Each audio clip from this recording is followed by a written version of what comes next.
എൻ്റെ pre degree സമയത്ത്, degree first year ആണോ പ്രീ ഡിഗ്രി സമയത്ത് ചെയ്തതാണ് ഉസ്താദൊക്കെ.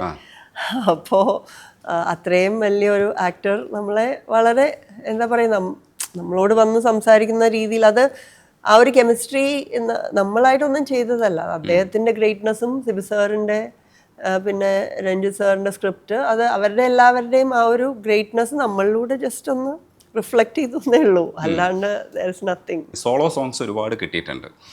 അതിലെല്ലാത്തിലും ചെറിയ രീതിയിലെങ്കിലും ഒരു ഡാൻസിന്റെ ഒരു പെർഫോമൻസിനെ എക്സ്പ്ലോർ ചെയ്തിട്ടുണ്ട്. എനിക്ക് തോന്നുന്നു ഒരുപക്ഷെ ദിവ്യ ഉണ്ണിക്ക് ഡാൻസ് അറിയാവുന്നത് കൊണ്ട് അങ്ങനെ തന്നെ സോളോ സോങ്സ് ചെയ്തതാണോ? അതേ സോളോ സോങ്സിന് വേണ്ടിയിട്ട് അങ്ങനെ കൊറിയോഗ്രാഫി ചെയ്യാം, അതെങ്ങനെയാണ് ആ സമയത്തൊക്കെ കമ്മ്യൂണിക്കേഷൻ നടന്നിരുന്നത്? അതാണ് ഇപ്പോൾ നേരത്തെ പറഞ്ഞില്ലേ, ഇപ്പോൾ ഇതിൻ്റെ ഒരു ഫേസ് ആയിട്ട് ഞാൻ വന്നത് സിനിമ ഉള്ളത് കൊണ്ട്. സോ അത് രണ്ട് സൈഡ്സ് ഓഫ് ഒരു കോയിനാണ് അത്. യൂത്ത് ഫെസ്റ്റിവൽ വേദികളിൽ നിന്ന് ഉള്ളത് കൊണ്ടാണ്, ആ ഒരു പ്രസൻസ് ഉള്ളത് കൊണ്ടും പത്രങ്ങളിൽ പടം വന്നതുകൊണ്ടും അങ്ങനെ ഒരു അറ്റൻഷൻ വന്നതുകൊണ്ടുമാണ് സിനിമയിലേക്ക് എത്തുന്നത്. ദെൻ സിനിമയിൽ അപ്പോൾ ഈ ഡാൻസ് അറിയാവുന്നത് കൊണ്ടാണ് സിനിമയിൽ അത് ഫീച്ചേർഡ് ആയത്. So it's a whole circle, you know. എനിക്ക് തോന്നുന്നു അതൊരു റീസൺ ആയിട്ടുണ്ട്. ഡാൻസ് അറിയാവുന്നത് കൊണ്ട് ഈസി ആയിട്ട് ഹാൻഡിൽ ചെയ്യും ഇങ്ങനത്തെ സോങ്സ് വന്നാൽ. അല്ലെങ്കിൽ ഒരു ജതി ഉണ്ടാവും, ഒരു സ്വരം ഉണ്ടാവും. കൊറിയോഗ്രാഫേഴ്സ് ആണെങ്കിലും വരുമ്പോൾ കുറച്ചും കൂടെ എക്സ്ട്രാ ആയിട്ടുള്ള ഇൻട്രിക്കേറ്റ് ആയിട്ടുള്ള മൂവ്മെന്റ്സോ അങ്ങനത്തെയൊക്കെ തരാൻ മടിയില്ല, അവർക്ക് തരാൻ മടിയില്ല. അതൊക്കെ ഉണ്ട്, ശരിയാണ്. അത് കല്യാണ സൗഗന്ധികം കഴിഞ്ഞിട്ട് ഈ കാരുണ്യത്തിലേക്ക് വരുമ്പോൾ സത്യത്തിൽ കാരുണ്യം ലോഹിദാസിന്റെ ഒരു വലിയൊരു ശ്രമമാണ്. ആ കാലഘട്ടത്തിൽ അങ്ങനെ ഒരു സിനിമ, അങ്ങനെ ഒരു ത്രെഡൊക്കെ കൈകാര്യം ചെയ്യുക എന്ന് പറയുന്നത് കുറച്ചൊരു ബുദ്ധിമുട്ടുള്ളൊരു കാര്യമാണ്. കാരണം അച്ഛൻ മകൻ റിലേഷൻഷിപ്പിനകത്ത് വരുന്ന നമ്മൾ ചിന്തിക്കാത്തൊരു ആസ്പെക്റ്റിലുള്ളൊരു സംഗതി. അതിൽ എനിക്ക് തോന്നുന്നു ഭയങ്കര രസമുള്ള ഒരുപാട് ട്വിസ്റ്റുകളുണ്ട്. ഈ അയാള് പ്രേമത്തിൽ വിരഹഗാനം പാടിക്കഴിയുമ്പോഴാണ് അച്ഛൻ വന്ന് പറയുന്നത് നീ പോയിട്ട് അവളെ വിളിച്ചുകൊണ്ട് പോകാന്ന് പറയും. ഭയങ്കര രസമുള്ളൊരു പ്രേമഗാനം കഴിയുമ്പോൾ അങ്ങനെ ഒരു സാഹചര്യമൊക്കെ വരുന്നത് നമുക്കൊരു പുതിയ അനുഭവമായിരുന്നു. കാരുണ്യത്തിൻ്റെ ആ ഒരു കഥ പറച്ചിൽ രീതിയും പിന്നെ ലോകദാസിൻ്റെ ഒരു കഥ പറയാനുള്ളൊരു മിടുക്കുണ്ട്. സംവിധാനത്തിലേക്ക് വരുമ്പോൾ അത് കാണിച്ചു, അതിന് മുമ്പ് ഒരുപാട് കാണിച്ചിട്ടുണ്ട്.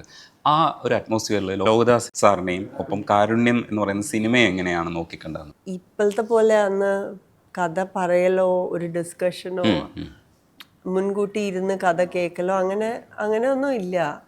അറ്റ്ലീസ്റ്റ് ഞാൻ ചെയ്ത സമയത്ത് ഒരു പക്ഷേ ഉണ്ടായിരുന്നായിരിക്കാം. പക്ഷെ നമുക്കൊക്കെ ഇപ്പോൾ ലോഹി അങ്കിളിനെ പോലൊരു ഡയറക്ടർ വിളിക്കുന്നു, ദിവ്യ വർക്ക് ചെയ്യാമെന്ന് പറയുമ്പോൾ നമ്മൾ പിന്നെ അതിന് മേലെ ഒരു ചോദ്യമോ എൻ്റെ ക്യാരക്ടർ എന്താ, ഞാൻ എന്ത് ഒന്നുമില്ല. ലൈക്ക് ഞാൻ വർക്ക് ചെയ്തിരിക്കുന്ന, ഞാൻ എപ്പോഴും പറയും എല്ലാവർക്കും അത്ഭുതമാണ്, അങ്ങനെ ഇരുന്ന് കഥ കേട്ടിട്ട് വർക്ക് ചെയ്തിട്ടുള്ള ഒരു സിനിമയും ഉണ്ടായിട്ടില്ല. കഥ കേട്ടിട്ടില്ല.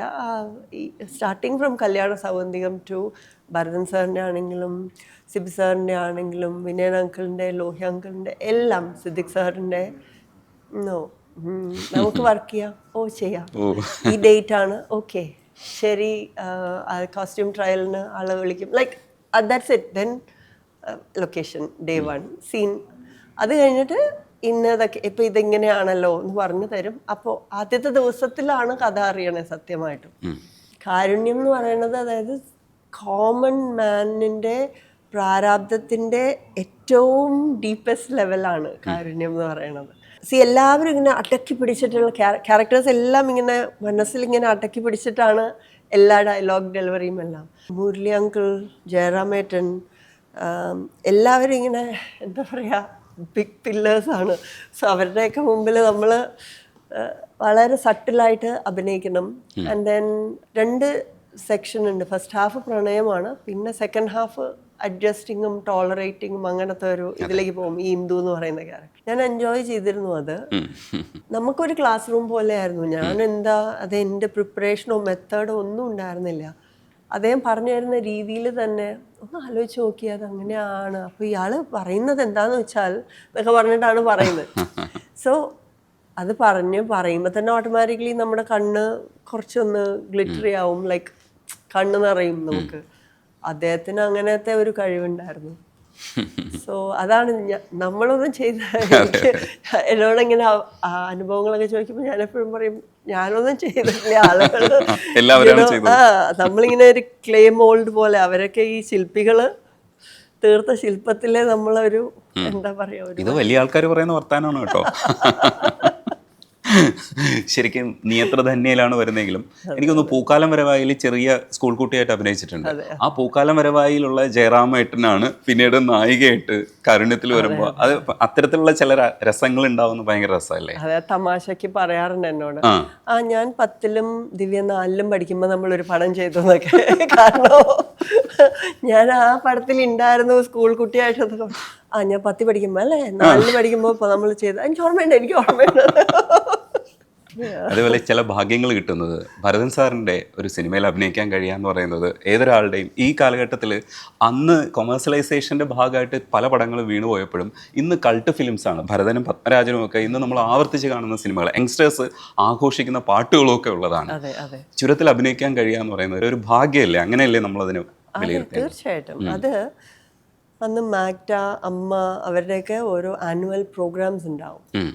അപ്പം മാക്ടയുടെ ഒരു താരസംഗമം എന്ന് പറഞ്ഞിട്ടൊരു പ്രോഗ്രാമിനാണ് എൻ്റെ ഫസ്റ്റ് ഷോട്ട് കല്യാണ സൗന്ദര്യത്തിൽ ലളിതാൻ്റിയുടെ കൂടെയാണ്.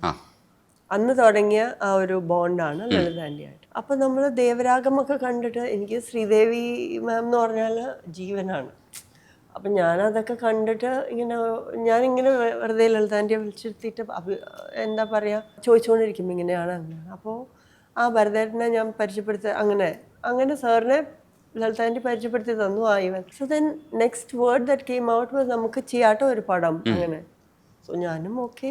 അപ്പം ഞാൻ കല്യാണ സൗന്ദര്യം വർണ്ണപ്പായിട്ട് ചെയ്തിട്ടേ ഉള്ളൂ. ബട്ട് ദെൻ ആഫ്റ്റർ 2 മൂവീസ് കഴിഞ്ഞപ്പോൾ സാറ് വിളിച്ചു. And then Churam happened. അതാണ് it was all meant to be. അതുകൊണ്ടാണ് അതൊരു എന്താ പറയുക ഒരു യൂണിവേഴ്സിറ്റിയിൽ പോയി പഠിക്കുന്ന എക്സ്പീരിയൻസ് ആയിരുന്നു. അന്ന് എത്രത്തോളം അത് മനസ്സിലായി എന്ന് എനിക്കറിയില്ല. പക്ഷെ now when I look back ഒരുപാട് സോ മെനി ലെസൺസ് ലേൺഡ് ആണ്. ഈ പാട്ടുകളെ കുറിച്ച് പറയുമ്പോൾ വർണ്ണപ്പകിട്ടിൽ മാണിക്കക്കല്ലായി മേഞ്ഞു മെനങ്ങിയ മാമണി കൊട്ടാരം അതിൻ്റെ പാട്ടിൻ്റെ സ്റ്റൈലും വിദ്യാസാഗർ സോങ് ആണ്. പാട്ടിൻ്റെ സ്റ്റൈലും ഓക്കെയാണ്, എന്നാൽ അതിൻ്റെ വിഷ്വലൈസേഷനും രസമായിരുന്നു. നായകനും നായികയും കൂടെ ഒരേ നായികയെ തന്നെ ഒളിഞ്ഞു നോക്കുന്ന വേറൊരു നായികയും ഇല്ലെങ്കിൽ വേറെ 2 പേര്. അത് അന്ന് ആ സോങ് എഡിറ്റ് ചെയ്ത് വന്നതിന് ശേഷമാണോ മനസ്സിലാക്കിയത്? ഷൂട്ട് ചെയ്യുമ്പോൾ തന്നെ പറഞ്ഞിരുന്നോ? ഇല്ല, അത് ശശി സാറിന്റെ മാജിക് ആണ്. ഇതിപ്പോ നീ അല്ല നോക്കണത്, ഇതിപ്പോ അവരല്ലേ നോക്കണത്. അപ്പൊ ഞാൻ ചോദിക്കും സാർ ആരാണ് നോക്കുന്നത്? അല്ലെപ്പോഴും ഓക്കെ ശരി എന്ന് പറഞ്ഞിട്ട് പിന്നെ അവസാനം ഞാൻ വിചാരിക്കും ഇത് നമ്മളിപ്പോൾ ആരാ നോക്കണേ, അവരെന്താ ഇങ്ങോട്ട് വരണേത്. Then it all made sense song കണ്ടപ്പോൾ. അതൊരു ഭാഗ്യമല്ല ഐ വി ശശി സാറിന്റെ സിനിമയിൽ അഭിനയിക്കാൻ കഴിയുക. ഫ്രണ്ട്സിലേക്ക് വരുമ്പോൾ പോപ്പുലർ സിനിമകളുടെ ഭാഗമാണ് ദിവ്യ ഉണ്ണി ആ സമയത്തൊക്കെ. അപ്പോൾ ഫ്രണ്ട്സും ഭയങ്കര സൂപ്പർ ഹിറ്റ് ആവുന്ന മെഗാ ഹിറ്റ് ആവുന്ന ഒരു പടമാണ്. സിദ്ദിഖ് ലാലിന്റെ സംവിധാനം മാത്രമല്ല, എൻ്റെ ആർട്ടിസ്റ്റുകൾ എന്നൊക്കെ പറയുന്നത് വേറെ ലെവൽ ഓഫ് ആർട്ടിസ്റ്റുകളാണ്. എല്ലാം കിടില. ഊമക്കത്തെഴുത്തുകാരി ഉമ എന്നാണ് ശ്രീനിവാസൻ ചേട്ടൻ ആ സമയത്ത് പറയുന്നൊരു ഡയലോഗ് ഇപ്പോഴും ഓർമ്മയുണ്ട്. ഉമ ശരിക്കും ഭയങ്കര ഒരു ഹൈപ്പല്ലായിരുന്നോ? ഈ പടങ്ങളൊക്കെ പറയുമ്പോഴും അത്തരം ചില ടീമുകളുടെ കൂടെ ചെയ്യാൻ പറ്റുന്ന ഒരു ഭയങ്കര സന്തോഷമാണ്. തീർച്ചയായിട്ടും.